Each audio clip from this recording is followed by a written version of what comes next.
अस्सलाम वालेकुम and welcome to my YouTube channel. आज के इस टॉपिक में बेसिकली हम लोग जॉइंट्स को स्टडी करेंगे, जो कि न्यू बुक हम ऑलरेडी सेकेंड ईयर स्टार्ट कर चुके हैं। तो आइए चले हम स्टार्ट करते हैं। सबसे पहले आप याद रखिएगा कि अगर हम जॉइंट की बात करते हैं ना, तो जॉइंट का दूसरा नाम है आर्टिकुलेशन। तो आप जॉइंट कह दें या आर्टिकुलेशन कह दें, दोनों का मतलब क्या है, एक ही है। नाउ अब हम जॉइंट किसको कहते हैं? हमारे स्केलेटन के अंदर वो जगह, लेट सपोज यहां पर मैं बनाने भी लगा हूं, लेट सपोज ये एक बोन है हमारा, कंसिडर कर लेते हैं, लेट सपोज ये एक बोन है हमारा, यानी कि वो जगह जहां दो हड्डी आपस में मिले, उस जगह को हम क्या कहते हैं, बेसिकली जॉइंट। तो मैंने यहां पर लिखा है कि जंक्शन ऑफ टू और मोर बोन्स इन दी स्केलेटन, यानी कि वो जगह जहां पर दो या दो से ज्यादा हड्डी आपस में मिले, उसे हम क्या कहते हैं, बेसिकली जॉइंट कहते हैं। नाउ अगर हम ह्यूमन स्केलेटन की बात करते हैं, तो ह्यूमन स्केलेटन के अंदर जो नंबर ऑफ जॉइंट्स है ना, वो ऑलमोस्ट कितने हैं, 360। तो ये आपको पेपर के एमसीक्यूज के लिए याद रखना है कि ह्यूमन स्केलेटन के अंदर जो नंबर ऑफ जॉइंट्स होते हैं, वो बेसिकली कितने होते हैं, 360 जॉइंट्स अप्रोक्सीमेटली ह्यूमन स्केलेटन के अंदर एग्जिस्ट करते हैं। और उसके अलावा जॉइंट्स के स्ट्रक्चर के बारे में और उसके फंक्शन के बारे में स्टडी करना कहलाता है आर्थ्रोलॉजी कहलाता है।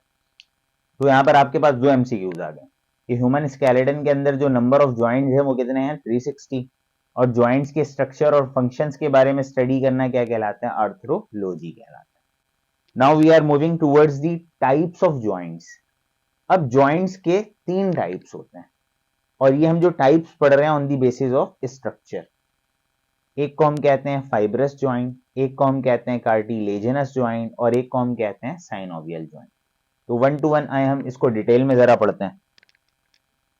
सबसे पहले हम पढ़ रहे हैं फाइब्रस जॉइंट। अब फाइब्रस जॉइंट क्या होता है कि लेट सपोज हम अपने स्कल की बात करते हैं। लेट सपोज यहां पर मैंने ऑलरेडी डायग्राम बनाकर रखा हुआ है। हमने ऑलरेडी पढ़ा हुआ है कि हमारे स्कल के ऊपर जो बोन्स होते हैं, लेट सपोज ये एक बोन है, ये दूसरा बोन है, ये तीसरा है, और ये चौथा। ये चारों बोन्स आपस में जुड़े हुए हैं, और ये जो जुड़े हुए हैं ना, ये फिक्स्ड है, बिल्कुल मूव भी नहीं कर सकते।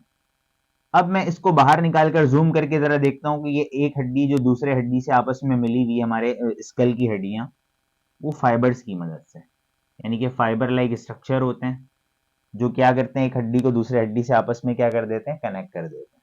तो मैंने यहाँ पर लिखा हुआ है joints held together by fibrous connective tissue. Fibres की मदद से ये हड्डियां आपस में जुड़ी हुई हैं, तो उसको हम कहते हैं फाइबरस जॉइंट। अब fibrous joint, let suppose example में हमने स्कल लिया है, हमारा जो स्कल है, स्कल के अंदर जितने भी जॉइंट्स है, सारी हड्डियां फिक्स्ड हैं, मूव नहीं कर सकती। तो ये याद रखिएगा कि फाइब्रस जॉइंट क्या है, इमूवेबल होता है नेचर में। एग्जाम्पल में भी मैंने यही लिखा है कि जॉइंट्स ऑफ क्रैनियल बोन्स, यानी कि ब्रेन के बाहर 8 हड्डियां मौजूद हैं। उन 8 हड्डियों को हम क्या कहते हैं, क्रैनियल बोन्स कहते हैं। वो 8 हड्डियां जो आपस में जुड़ी हुई हैं, बिल्कुल फिक्स्ड हैं, by the help of fibres की मदद से जुड़ी हुई है, तो उसको हम क्या कहेंगे, फाइब्रस जॉइंट कहेंगे। तो इट मींस हमारे पास यहाँ पर दो पॉइंट आ गया कि फाइब्रस जॉइंट में क्या होता है, दो हड्डी या दो से ज्यादा हड्डी आपस में जो मिली हुई है, वो फाइबर्स की मदद से, और ये इमूवेबल होता है नेचर में, यानी कि मूव नहीं कर सकता जरा सा। सेकंड जो जॉइंट है हमारा, वो है कार्टिलेजिनस जॉइंट। अब लेट सपोज एग्जांपल हम ले लेते हैं अपने वर्टिब्रल कॉलम की। लेट सपोज ये वर्टिब्रल कॉलम है, ये एक वर्टिब्रल कॉलम है, ये एक वर्टिब्रल कॉलम है, यानी कि हमारी रीढ़ की जो हड्डियां हैं, एक हड्डी जो दूसरे हड्डी से आपस में मिली हुई है या जुड़ी हुई है by the help of cartilage. इसके बीच में क्या मौजूद है, रेड सा मैंने बनाया हुआ ऑलरेडी, कार्टिलेज। यानी कि कार्टिलेजिनस जॉइंट वो जॉइंट होता है जहां पर एक हड्डी दूसरे हड्डी से आपस में जो मिलती है by the help of cartilage. तो इस जॉइंट को हम क्या कहते हैं, कार्टिलेजिनस जॉइंट कहते हैं। तो मैंने यहाँ पर ऑलरेडी लिखा हुआ है joints that held together by cartilage, उसको हम क्या कहेंगे, कार्टिलेजिनस जॉइंट। अब कार्टिलेजिनस जॉइंट जो है ना, वो मूव कर सकते हैं, लेकिन पार्शियली या स्लाइटली मूव कर सकते हैं। तो मैंने यहाँ पर लिखा हुआ है स्लाइटली और पार्शियली मूवेबल होता है नेचर में। एग्जाम्पल में आप वर्टिब्रल कॉलम ले लें, तो हमने ये दो जॉइंट्स के टाइप्स पढ़ लिए हमने। नाउ अगर हम थर्ड इंपॉर्टेंट टाइप्स के ऊपर आते हैं, दैट इज साइनोवियल जॉइंट। हमारे बॉडी के अंदर हर वो जॉइंट जो बहुत ही ज्यादा फ्रीली मूवेबल होता है, यानी कि फ्री मूव करता है, तो उसको हम कहते हैं साइनोवियल जॉइंट। एग्जाम्पल ले लें हमारा एल्बो जॉइंट, हम बहुत ज्यादा मूव करते हैं इसको, तो फ्रीली मूवेबल जॉइंट है, तो इसको हम साइनोवियल जॉइंट कहेंगे। ये हमारा जो नी जॉइंट है वो भी बड़ा ज्यादा मूव करता है, तो उसको हम क्या कहते हैं, साइनोवियल जॉइंट कहते हैं। अब साइनोवियल जॉइंट की एग्जैक्ट डेफिनेशन क्या है, जॉइंट दैट कंटेन कैविटी, एक ऐसा जॉइंट जिसके बीच में कैविटी मौजूद हो और उस कैविटी के अंदर लिक्विड हो फिल्ड विथ फ्लूइड्स, तो उसको हम क्या कहेंगे, साइनोवियल जॉइंट कहेंगे। जैसे कि मैंने यहाँ पर बना कर रखा है, लेट सपोज ऊपर से एक बोन आ रहा है, नीचे से एक बोन, इस बोन के बाहर ये ब्लू से एक मेम्ब्रेन मौजूद है, इसको हम कहते हैं कैप्सूल। इस कैप्सूल के अंदर आप देखें ये रेड सा एक मेम्ब्रेन है, इसको हम कहते हैं साइनोवियल मेम्ब्रेन। साइनोवियल मेम्ब्रेन एक फ्लूइड सिक्रीट करता है, उसको हम कहते हैं साइनोवियल फ्लूइड।